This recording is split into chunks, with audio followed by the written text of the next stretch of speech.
You know, in referring back to Eric's book, I said that it is certainly, I think, a good place to start, and it joins a very long list of books for those of you who are interested. Some of you came up to me during the break and said, well, what books are out there in neuroethics? And there are several.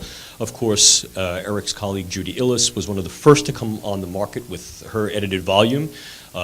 My volume with Bert Gordine, a wonderful book by Neil Levy, one by Walter Glannon. There's a new set of critical readings that are now out by Martha Farah. And so I recommend each and all of these. But I'm going to go back and reiterate this one more time. And he's not paying me to say this. I just think it's a great place to start because it's not one of those books where you need to understand all the science or the philosophy, but it brings you down to a working point of what neuroethics might be able to be. The key question it then raises, where Eric leaves off, is what will neuroethics be able to do as neuroscience and neurotechnology are increasingly employed in a variety of different aspects of the public sphere? Certainly, being a form of bioethics and perhaps a form of clinical ethics, as he well addresses, and as Neil Levy has addressed, and as I've addressed, and as Adina Roski has addressed, we deal with those clinical problems that are relevant to healthcare. And of course, here there's the misconception that Eric just left with, that this is investigative, but it may not necessarily be translatable into valid types of care that is then articulated in the clinical encounter. Well, perhaps. But a larger question is, how is neuroscience and neurotechnology together, synergistically or alone, actually changing the human predicament? In addressing these perdurable philosophical questions that have been posed to science throughout our history, that now neuroscience in many ways addresses and in some cases challenges, what will that do within the social realm? Moreover, what will that then do as we begin to utilize neuroscientific and neurotechnological tools and techniques to then actually address those issues, rectify certain dimensions of the human predicament, enhance particular areas of human flourishing, enable humans to perform in particular ways, treat certain things that were heretofore untreatable, and perhaps in so doing engage a set of effects that we know as runaway effects or Wechselblatt effects that then open up really not just potentially Pandora's box, but realistical boxes of potential changes that can occur with regard to the nature of the human nervous system and its articulation. We have the potential to change these things. There are a number of movements that you may be aware of, the transhumanist movement, and there are a number of ways to look at that, from the very benign to the very extreme, that which looks at the human in transition as a consequence of its evolution, its sociology, and its use of machines and tools, to that which really takes a look at a transitional human, something that is a hybrid between a human perhaps and a machine and something we create, the cybernetic organism that was then iterated by Klein and Kleins back in the 1960s. If we push that to the extreme, you have the post-human movement, most notably in its most extreme form by Donna Haraway, but certainly others who have looked at the idea that perhaps we're moving into a post-anthropocentric form of philosophy and ethics. But let's ground this to the reality of what's in our proximate future. We know that neuroscience and its tools will be used in healthcare, in public life, and in national security, intelligence, and global defense. The question is going to be, what neuroscience teaches us and enables us to do, are the ethical systems that we have in pocket sufficient to handle and address the questions and perhaps to predict, guide, and articulate answers? To address this is our last formal speaker of the day before we then take another break and convene for a Q&A, and that's Dr. John Shook. John Shook is a professor at the University of Buffalo Science and Society program. He's long been affiliated with this particular organization, and he's also here with us as a visiting scholar for the past 2 years. And John approaches the idea of neuroethics realistically as a toolkit, saying two things. Neuroethics is built upon neuroscience, and what is neuroscience going to do? And what will we do with the knowledge, inclusive of the knowledge that we gain about moral cognition and decision-making? And will our ethical systems need to be revised, revamped, or in some cases completely regenerated as a consequence of the knowledge that we have and the potential that it yields? Please welcome our next speaker, Dr. John Shook. Thank you so much, Jim, for that very kind introduction. Yeah, I'm the guy with the handout. I don't have a PowerPoint. Sometimes a good idea is worth 1,000 slides or brain scans, so we'll test that theory. This is what it looks like. If you don't see one immediately available, it should be under or nearby or borrow from a friend. I also have a couple of more if anyone else needs some. People like having something to look at while they suffer through an otherwise boring talk. But the structure of this talk is dialectical, a little bit dialogical. I'm very interested in sources of skepticism towards the normative side of neuroethics. In other words, the normative side of neuroethics is, what are neuroethicists thinking that they are doing when they are making concrete ethical or public policy recommendations for amending our understandings of ourselves, our society, our laws, and these sorts of things? Well, those are normative evaluations, and norms are coming from somewhere. But neuroethics is a funny source for those norms, if you think about it. Expectations that neuroethics would proceed in a manner similar to other fields, older fields of applied ethics, couldn't have been very great.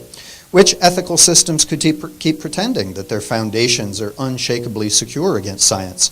Since neuroethics has easy access to new scientific understandings about how humans practice morality and how our cognitive processes function to permit moral conduct, neuroethics, least of all, could continue to regard established ethical systems as securely reliable.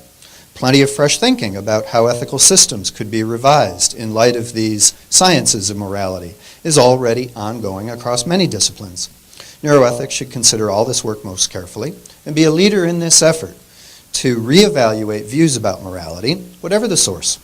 If there are to be better theories about moral psychology and moral agency, for example, neuroethics should be in a position to find out with the assistance of allied partners in nearby fields. Ethics is changing. Neuroethics, for its part, will always be on its way to some newer ethics. This paper is not about the new ethics for neuroethics, because I do not have in hand the new ethical system adequate for normative neuroethics. I'm not sure who does. Nevertheless, there will be growing calls for a new ethics of neuroethics that is to come, one that will always be a work in progress, as dynamic as the sciences themselves. Now, my audience may already feel prepared for this unsettled future, eager to participate in the hard work ahead. But just in case some amongst us doubt that neuroethics should take on or could be capable to this task, or suspect, perhaps, that directly criticizing ethical systems is beyond any scientific means, permit me to shine a spotlight, a skeptical spotlight, on the current situation in which neuroethics finds itself. So we come to this formulated trilemma. 3 propositions, not all of which can be true at the same time. At least I tried to formulate them in that way. Neuroethics prioritizes the information concerning morality, right, those sorts of things, discovered by the life, behavioral, and cognitive sciences, Proposition A. And we would certainly like to hope to think that it's true and should stay true. B, establish sources of views on morality. Well, all those sources, the folk traditions, cultural traditions, religious traditions, or on the philosophical side, normative ethics, meta-ethical philosophies, for example, I'm just going to lump them all together and call them collectively ethical systems, postulate some matters about morality that could be empirically disconfirmed by the sciences. Now, I think B is most likely correct as well, for reasons that we're going to go into. Now, how many aspects, we don't know yet, but we'll talk about that. C, neuroethics can appeal to some established ethical systems for reliable guidance about what constitutes morality and moral agency, example, etc., and about what standards are applicable for making moral evaluations and recommendations. Well, it would be lovely to think that C could continue to be reliably true, but the problem, as you see, is that if A is stably correct, and if B is pretty much correct, C becomes doubtful, because the reliability becomes suspect. Now, there are 3 alternatives to handling with these dilemmas, 3 primary alternatives, major options, let's call them. We could deny A, we could deny B, or deny C, or deny some combination of them, so let's go through them. What if we denied A? Neuroethics could prioritize additional sources of information about human sociality, morality, and moral agency, etc., which are not empirically disconfirmable. Perhaps there are some core aspects of ethical systems, such as their folk moral psychologies, their moral intuitions, moral grammars, or moral norms. Maybe they're immunizable from falsification by any amount of factual information about human behavior and cognition. Call this the immunizing ethics option. So we'll just lay it out there as an option. Deny B. Well, some established ethical systems could mutate to stay consistent with the sciences, and neuroethics then should appeal to only those successfully adaptive ethical systems when it comes time to turn around and do normative applied ethics. Perhaps one or another suitably enhanced cultural or ethical system could eventually receive ample confirmation from the sciences. If no single ethical system emerges as highly satisfactory, perhaps some modified ethical systems could at least survive as not yet disconfirmed systems. Call this option the enhancing ethics option. C could be denied as well. Neuroethics could just simply regard all established traditional moral systems, whatever the source, as either actually or potentially unreliable, not good foundations, not a place to start to make its normative recommendations. However, in order to make normative recommendations, neuroethics still requires some sort of source for what constitute morality and for what standards of moral conduct are to be applied. Neuroethics could resort to inventing an entirely novel ethical system all by itself concerning the constitution of morality, moral conduct, moral cognition, etc. Furthermore, while composing an entirely novel set of moral standards is probably implausible, you don't want to start with a blank slate on that one probably, neuroethics could separate out selected moral standards from established systems for its own use. Call this the selecting ethics option. Now, my overall recommendation would be avoid this business of trying to immunize anything about ethical systems from all empirical evidence. It seems unwise on its face. It certainly seems alien to the whole spirit of neuroethics. So we're going to set aside the option of denying A. So denying B and or C is certainly preferable. Ideally, denying B and C together might produce an optimal solution. In other words, neuroethics would seek and approve an enhanced ethical system about moral agents, which in turn fits well with some selected moral standards reasonably achievable by those very same agents. Neuroethics, by applying both its descriptive and normative aspects, would effectively be helping to design and improve its own novel ethical system. Now, not novel in the sense of starting from scratch in a blank tablet or anything like that, but by selecting out those pieces and parts from other ethical systems that survive scientific scrutiny and building a better model, and in effect, re-engineering ethics. This little suggestion of mine is an exceedingly optimistic outlook for neuroethical control over any ethical system applicable for its normative evaluations. Now, I'm happy to be exceedingly optimistic if warranted. This paper is about the dark side, all the sources of skepticism towards that project. It may fail, and it may fail spectacularly, and there will be huge implications for normative neuroethics along the way. So this is the scarier stuff in this paper. Problems ahead. Let's start with problem 1. Well, if we're going to continue to accept A, that places neuroethics at the risk of potentially having to admit that moral agents are either entirely non-existent, there are plenty of agents, though none of them are moral, or that morality is irrelevant to conduct. We talk a good game about morality, but nobody ever actually acts on it. We only act out of other sorts of motive sentiments and intuitions, none of them being themselves moral. What if, for example, the sciences come to agree that the real emotions and motives for conduct operating behind a facade of warm feelings and post hoc moral rationalizations in actuality consist of all manner of selfish, instrumental, or instinctive causes for our behavior? Proponents of a moral error theory, for example, can say that people are always wrong to suppose that they are appreciating and judging situations morally, since it's non-moral interests, conscious or subconscious, that are doing all the real work of guiding our sentiments, motives, judgments, and actual conduct.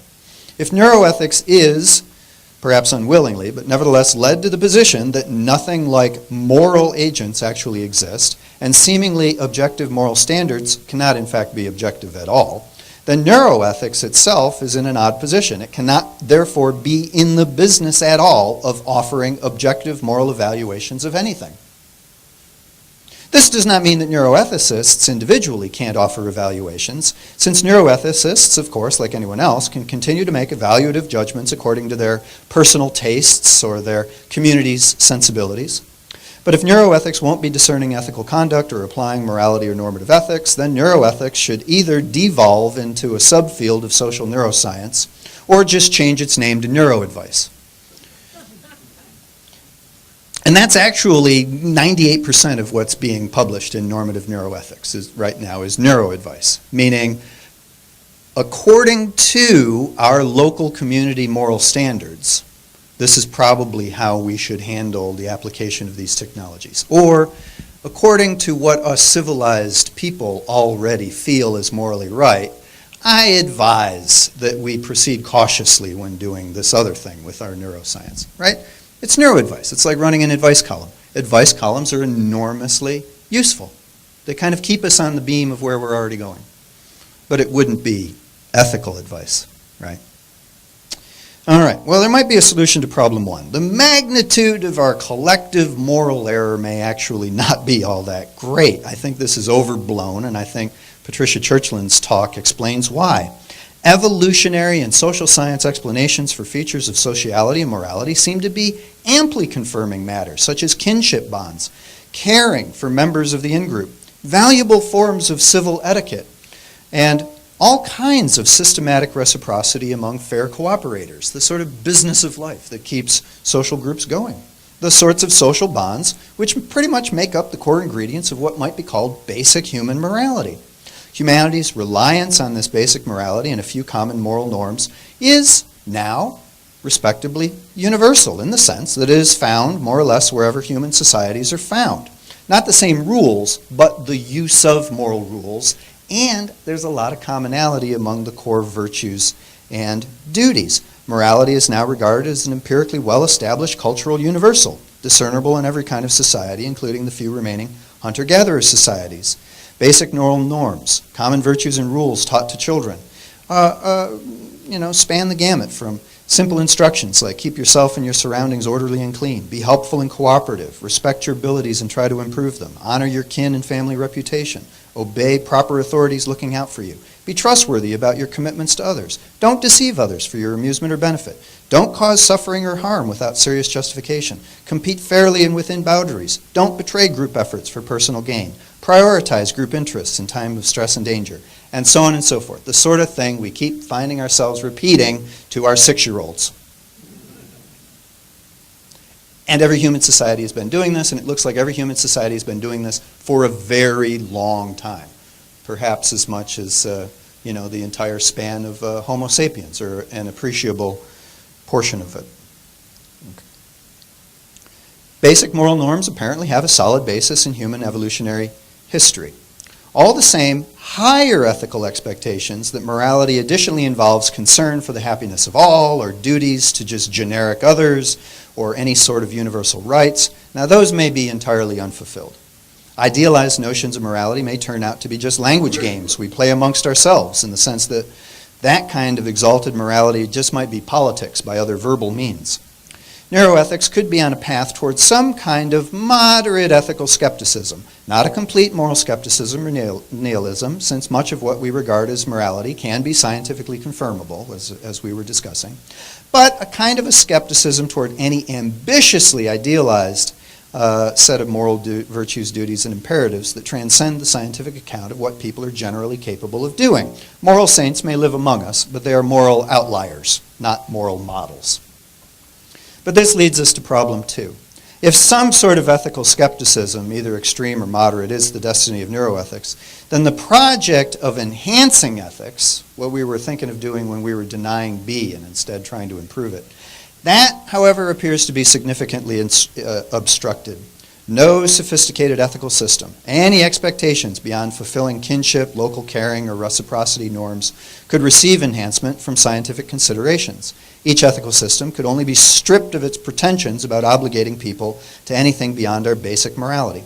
If enhancing ethics cannot be a viable option, and if neuroethics wishes to avoid collapsing into social neuroscience or neuroadvice, neuroethics still requires a reliable source for standards of conduct enjoying some kind of more objective status than just subjective proclivities. So here comes an answer, perhaps, to problem 2, solution. Although enhancing ethics on our current scenario looks profitless, too much skepticism, The alternative project of selecting ethics would be enormously simplified. The ethical system approved by neuroethics could simply be that of basic human morality, of which we were speaking, plus whatever understanding of minimal moral agency that also survives scientific scrutiny. The resulting naturalized ethics, in normative terms, would amount to those ethical platitudes that one obtains by elevating the most important norms of basic morality into a set of primary virtues and duties obligating all humanity without demanding too much of us. The ethical platitudes would be far more secure from empirical disconfirmation. I'm going to skip it a little bit.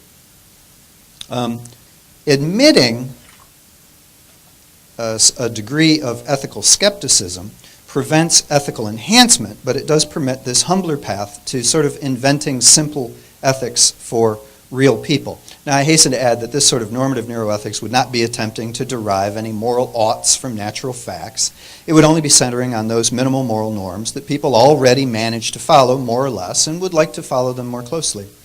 It must be admitted that these selected and elevated ethical platitudes, while already enjoying a degree of approval by many of the world's cultures, would only have modest practical use, since they would suffer from all the problems that accompany basic moral norms. In real-world situations of any complexity, it may not be obvious which norms truly apply, which norms take priority if multiple norms do apply, all the stuff that makes up for the moral dilemmas of everyday life. You're not going to get those eliminated by the ethical platitudes. You just have all the same problems at a higher level. However, they are ethical in a generic sense that they already enjoy widespread endorsement and actual influence over many people's conduct, at least much of the time. They're not merely subjective. They aren't even culturally relative. Calling them interculturally objective may not be too far a stretch, so long as it's understood that different cultures retain their distinctive manners of exemplifying and prioritizing the ethical platitudes. But they are more objective than standards for cooking cuisine, but they're less objective than the standards for bridge construction. If you happen to feel very impressed by your selection and prioritization of a few platitudes, call them ethical principles instead. This has worked in biomedical ethics, for example, for a while. But at any rate, that's what you're dealing with. You're dealing with the selection of ethical platitudes. The problem is, of course, different sets of ethical platitudes would fragment normative neuroethics into competing camps, much in the same way that medical ethics remains somewhat fragmented to this day. Well, that leads us to problem 3. We've set out extreme ethical skepticism and the option of ethical platitudes, but let's suppose instead that it actually turns out that ethical skepticism need not be neuroethics' fate. But what would it take to avoid that fate? If the project of enhancing ethics is a potentially viable effort, then the coordination of modified ethical systems with the latest behavioral and brain science can ensue, and indeed this project has been developing in a variety of ways already. The next major problem now becomes this. Perhaps neuroethics should not be participating in this project of enhancing ethics, for the simple reason that neuroethics itself does not possess the firm criteria for ethical enhancement success. The problem here is not that ethical theories will take themselves to be normatively immune from mere descriptive facts. I'm going to explain why I don't think that's so much of a worry. The problem isn't here either that ethical theories will greet the collapse of moral realism with relief at the prospect of avoiding natural facts. Actually, I think there's a lot of incentive for ethics to get aligned with science here. Rather, the specific problem I'm raising here is the question of whether neuroethics itself is in a position to compel ethical theories into direct confrontations with certain empirical facts. Is neuroethics taking the risk of committing a violation of the is-ought dichotomy here? Well, here's a potential solution. We're going to find out it's not a good solution, but we ought to consider it. Neuroethics actually is not burdened with bringing ethical theories to the bar of empirical fact. Each ethical system already has a reasonable incentive to find empirical evidence among human beings and their cognitive systems for support of its particular views on moral psychology, moral agency, moral responsibility, and moral conduct. Ethical theories will come to regard themselves as answerable to behavioral and cognitive facts in a far more serious manner, I propose, than they ever supposed themselves to be answerable to just moral phenomenology or moral intuitions. Theories involving presumptions about how sociality works, how to think about morality, and how to deploy the cognitive resources available for managing to be moral or becoming more moral can be held accountable by scientific information about human cognition and conduct. Such theories must make at least 4 kinds of presumptions about how people are doing morality already, in some specified sense of morality. 2, the cognitive processes that people are undertaking when they're trying to be moral. They're also presuming 3, how certain changes to those processes may be possible. And 4, how some of those changes can result in a person's conduct becoming more moral. In other words, the point to doing ethics is adjusting actual moral conduct, but you need mechanisms. Who's got the mechanisms? Well, our behavioral and brain sciences are going to help us out with the means, and that has to be taken seriously, as previous speakers have spoken about. Ethical theories, I repeat, have little incentive, really, to try to completely immunize themselves from criticism based on empirical evidence from the behavioral and brain sciences. However, it does appear that neuroethics as a field cannot clearly specify in advance how confirmation of ethical theories should proceed, at least for the time being. But that leads us directly to problem 4, another kind of skepticism. If neuroethics does not now possess the criteria for ethical enhancement success, it is highly unlikely that it ever will. Each ethical system now has a huge incentive to mutate, to adjust its views just enough to avoid outright falsification, and to positively improve by seeking maximal continuity and coherence among its special stances about morality and moral performance. Now, individual neuroethicists, descending from the field as a whole to what individuals may be doing, individual neuroethicists who are already committed to one or another ethical system, or some mutation of an ethical system, can participate in that system's gradual enhancement. From the wider stance of neuroethics as a field, however, what would emerge as the general criteria for judging one or another ethical system as more successfully adaptive?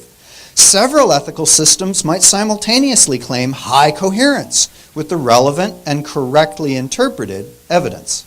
Now recall that phrase, with the relevant and correctly interpretive evidence. The devil's in the details. Naturally, however, each ethical system will regard itself as the preferable authority over what counts as genuine evidence truly relevant to its views on moral agency and performance. Any ethical system feeling that prejudiced evidence is being held against it will complain about the unfair imposition of irrelevant or wrongly interpreted data. And the field of neuroethics and moral psychology is already ripe with these complaints and cross-complaints and accusations of begging the question against each other. This is already ongoing. If it is the case that any thick interpretation of cognitive functioning able to bear upon the adequacy of an ethical system is an interpretation that itself depends on formative assumptions about what sorts of cognitive processes are more relevant to genuinely moral conduct, and if any robust set of assumptions about the genuinely moral cognitive processes involved can by itself constitute the core of a moral psychology, then any sufficiently thick interpretation of cognitive functioning will be just regarded as another rival moral psychology to join the ethical contenders already on the field. It will not be regarded as a neutral basis for criticism. Any researcher would be quite naive to suppose that the correct portrait of genuine moral cognition will just swim into view with the accumulation of enough details about the interconnections of neuromodules and the patterns of their activations. But there's a possible solution to problem 4. Perhaps if researchers could carefully track the cognitive processes of subjects as they undergo cognitive processing about moral situations and reach their judgments, then it could be discovered which ethical theory correctly predicts the right kinds of cognitive processing.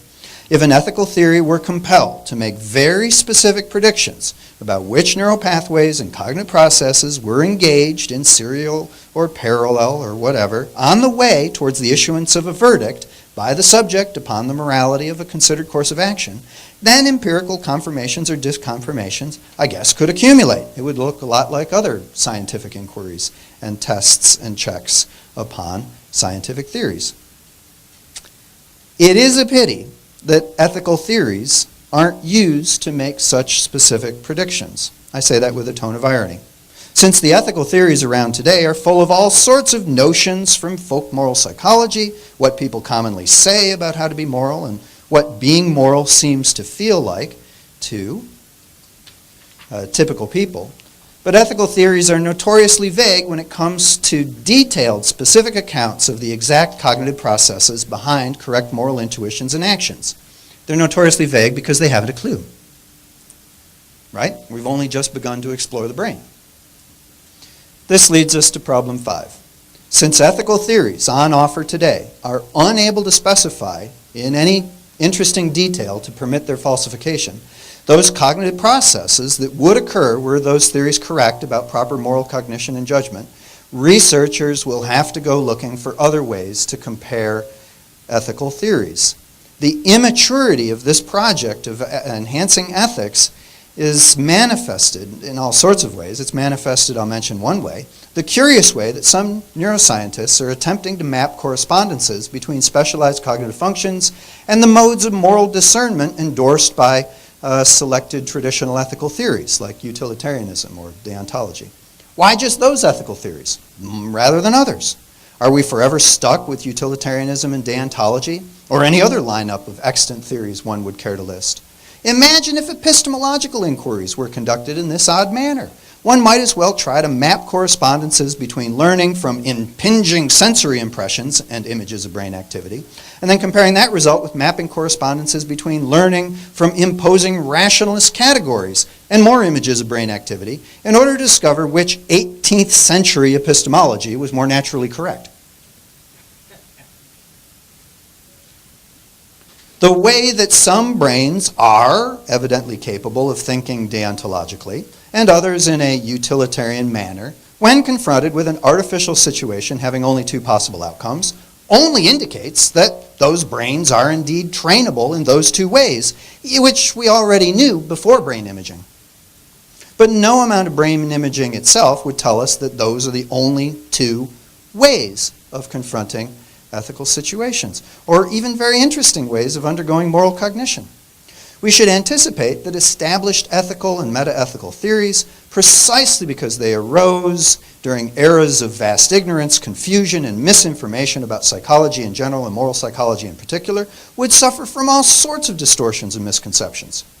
If we can anticipate such problems with established ethical theories, why would we select out their artificial scenarios, like the trolley problem, designed only to illustrate how people of goodwill can diverge so widely over moral intuitions and then go hunting in the brain for just those cognitive processes involved with getting the right answer? Now, some cognitive processes or others will be found to be involved, to be sure, whichever answer is supplied to the artificial scenario. We have now progressed from utilitarian and deontological intuitions to utilitarian and deontological brains, with each brain regarding the other as committing moral malpractice, and each theory telling a scientific story about how it correctly identifies the genuinely moral cognitive processes. Once again, it would be lovely if there was some neutral method for discerning the uniquely correct moral cognitive processes at the core of the most adequate moral psychology, to supply a basis for criticizing these rival ethical theories.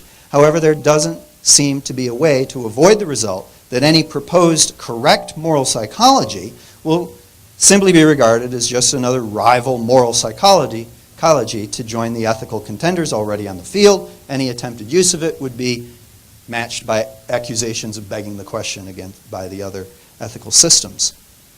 So here's a solution to this problem. The solution might seem obvious. Don't appeal to any correct moral psychology, even if you think there is one swimming into view from brain scans and the like, to avoid begging the question against a rival moral psychology. Instead, one might stay at a lower level of describing modular and submodular processes involved with highly specific types of functions that cannot in themselves be described as moral. So you've got some sort of neutral, non-moral foundation. And indeed, tremendous amount of work has been achieved already.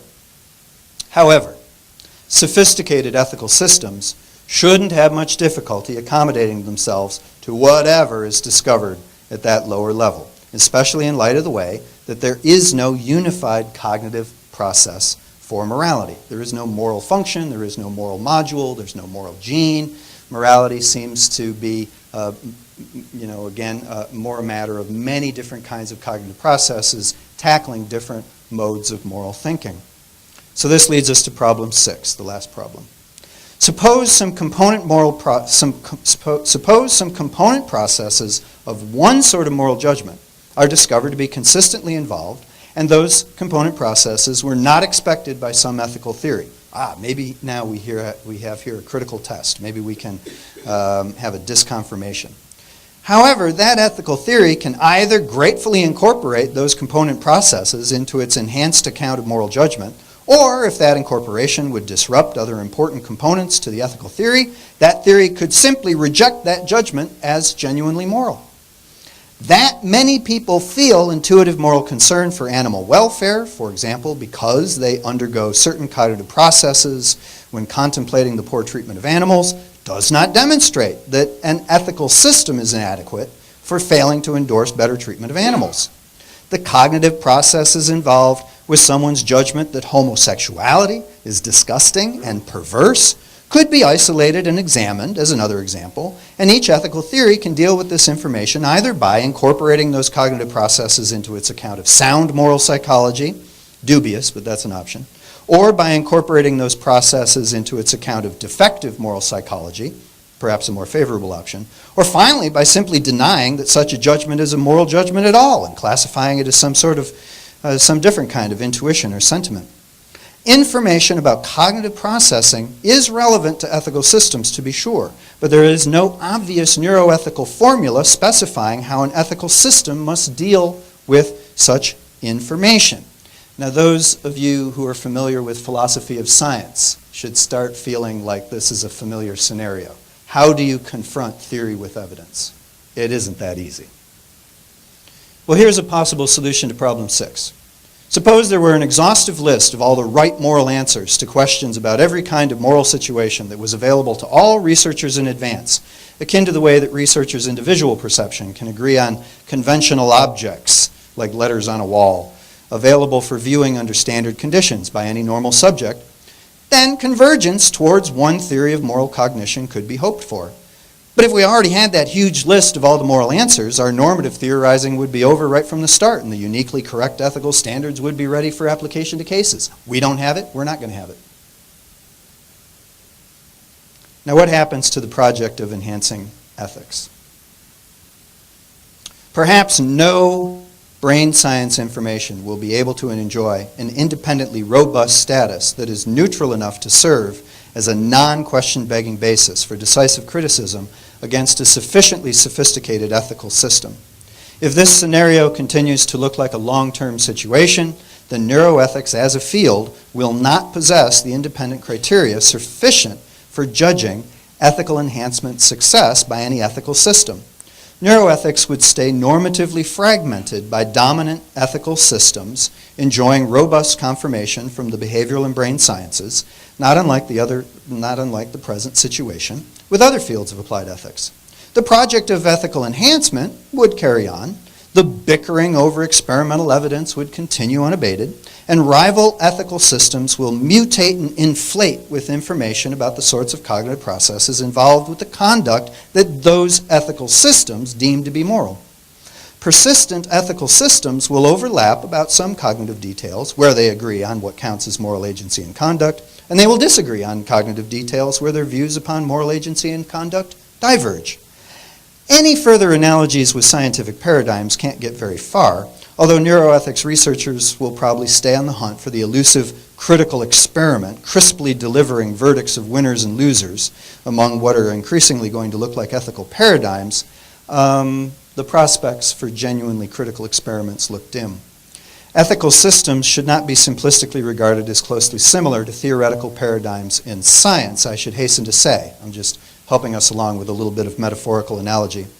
But I also say that once the project of ethical enhancement has begun, and it pretty much has begun with several entrants in the field already, competing ethical systems, and especially their embedded moral psychologies, will take on more and more characteristics of theoretical paradigms grappling with novel experimental evidence bearing upon their adequacy. In fact, the project of ethical enhancement could reach the point where many multiple and overlapping ethical paradigms and their corresponding kinds of ethical brains populate the field, all able to equally claim evidential justification from the sciences. After all, for every sort of moral person, there is a specific sort of moral brain in action. Classifying moral brains by their characteristic paradigms could come to challenge the currently popular manner of classifying personality types. the new phrenology. Remember that? Right?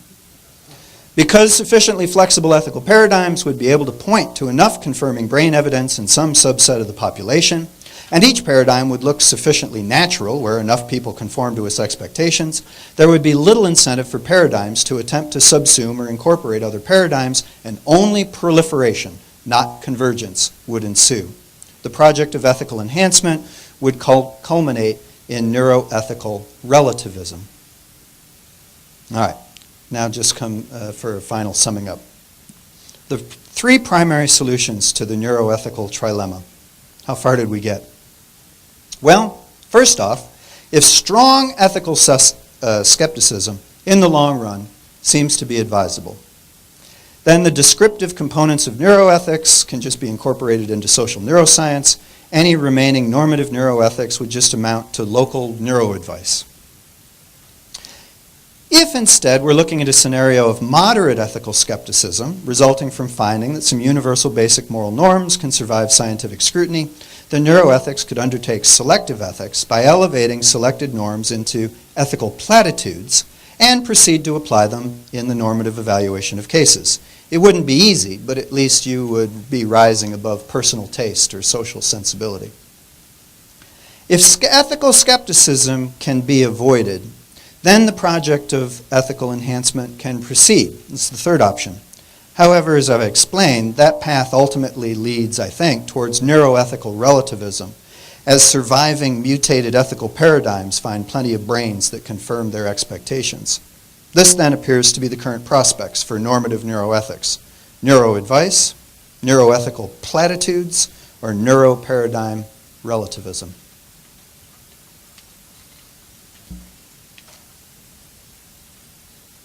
One final comment.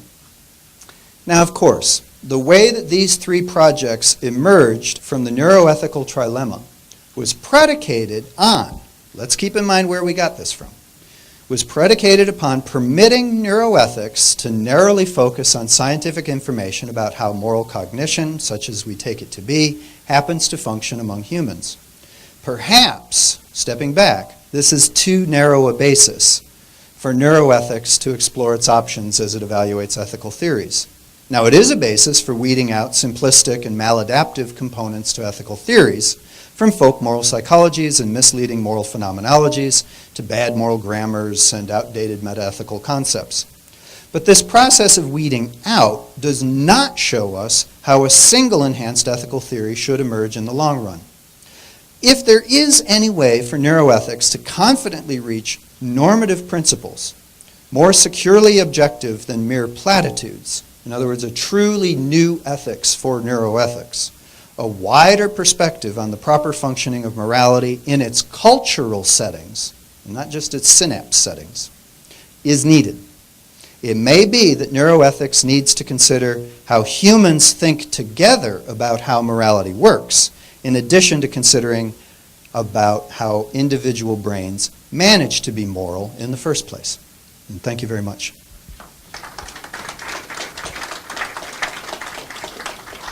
Questions from the audience, please.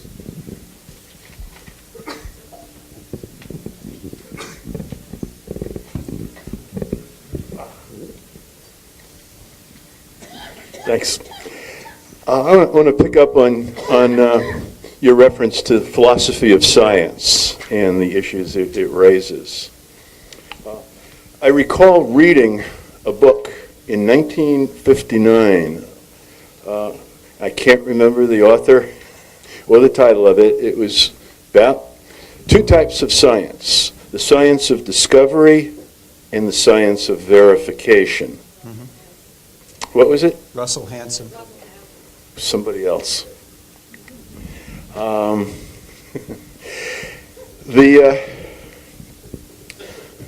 The neuroscience and neuroethics seems to be, to me, to be in a state of the science of discovery. And as such, the question is raised, are there goals? Seems no goals, no standards, but yes, there are strategies and procedures or tactics for moving forward. The question is, will there ever be, quote, a task force on standards and goals in neuroscience and neuroethics, or is that going to wait until it becomes a science of verification? And then in a bit of humor, I came up with a slogan for the field that says, "We don't know where we are going, however we are steadfast in getting there." That's also a definition of fanaticism, according to George Santayana, right? You redouble your efforts when you've forgotten your aim. Morality presents a difficult challenge, because in order to study moral cognition, you have to know what moral means in the first place. The problem isn't that we don't know what moral means in the first place. It means that too many people know way too much about what they think morality means in the first place. It's a problem of, a plethora of moral truth.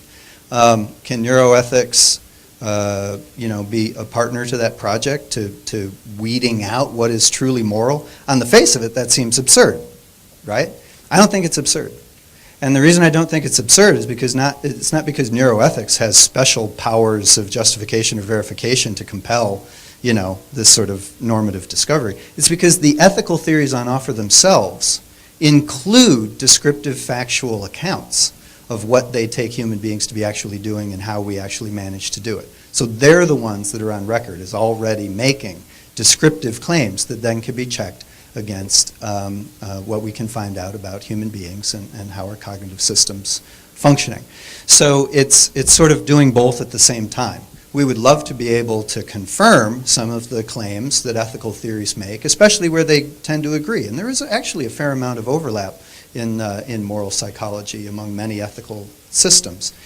So maybe that's a basis, an opportunity then, to try to then weed out the things that seem excessive, idiosyncratic, or hopelessly idealistic.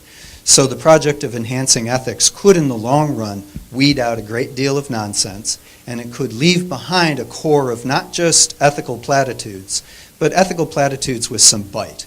Not only do we really want to be more moral, we kind of have a sense of how we want to be more moral, and we need to stay true, to have fidelity to these ethical ideals, not abstract, transcendent ideals, but ideals that are just kind of in front of us. It seems realistic that we might be able to achieve them if we knew more about the means, and that's the Deweyan point that other speakers have already said. If we had more information about the mechanisms, then we could be more in control, and freedom and morality then would be reincorporated.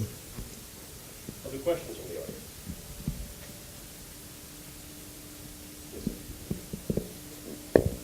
Oh, that was a very nice talk, John. Thank you. And also to you, Eric. Those are both great presentations. And this was a very subtle talk, so I may be misunderstanding whether or not you were holding a position up for consideration but not taking it. So in the infamous words of Will Ferrell from Anchorman, I'm going to put this out here and you can either love it up or send it right back. It seems to me that when you were almost poking fun at a position that we might be able to settle some epistemological issues using the neurosciences. And yet, I think we are settling some epistemological issues using the neurosciences. Well, of course we are. Yeah, so think of the Reverend Thomas Bayes and putting forth his ideas about evidence and how it is accumulated, and how his fundamental theorems govern that accumulation of evidence, such that we can condition priors on experience.